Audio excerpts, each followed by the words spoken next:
Jean-Baptiste. Hello Adrien. Je suis content de te croiser, j'ai plein de questions à te poser. Moi aussi. Et on va répondre à toutes ces questions sans filtre. Première question, est-ce qu'on peut vraiment opérer tout le monde? Est-ce qu'il faut opérer tout le monde? Les adolescents, à partir de quel âge il faut les opérer? Lorsqu'on a 12 ans, attendre 20 ans pour se faire opérer, c'est pénible quand même. Et les seniors, jusqu'à quel âge on peut les opérer? S'il y a 2 interventions, lorsqu'il y a un sens transversal, c'est beaucoup, non? Je peux poser quelques questions aussi? Avec plaisir. Est-ce que tu es capable de préparer un patient en vue d'une chirurgie sans extraire de dents? Est-ce que tu es capable de reculer toute une arcade avec des ancrages postérieurs? J'ai l'impression que la voie d'abord du Lefort n'est pas innocente, que ça épate le nez. J'ai lu qu'on pouvait passer par le sulcus. T'as déjà fait ça? Moi, j'ai une question qui me semble plus importante. Est-ce qu'il est possible chez un adulte de faire une opération avec des aligneurs? Ou alors on est obligé de lui mettre des bagues, même s'il n'en a pas forcément envie? J'ai lu qu'on pouvait faire des avancées mandibulaires en coupant la mandibule au-dessus de l'épine de Spix. Comme ça, on n'abîme pas le nerf. Mais je comprends pas, ça peut pas consolider. La section, elle est quand même pas horizontale.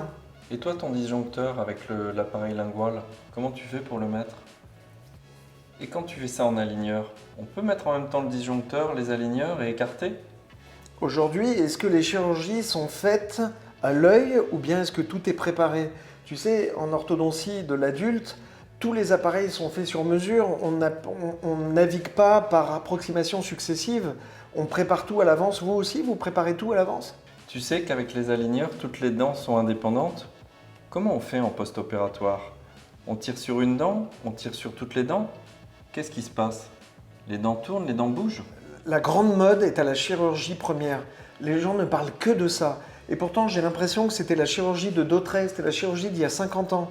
Comment est-ce qu'on peut refaire ça aujourd'hui? C'est un pas en arrière, non? La chirurgie évolue, l'orthodontie évolue, ça va vite, ça va très très vite. Mais on peut se poser une question, toutes les innovations sont-elles un progrès? C'est vrai. Est-ce qu'on va pas trop vite? Est-ce que toutes ces innovations, on va pas les regretter un jour?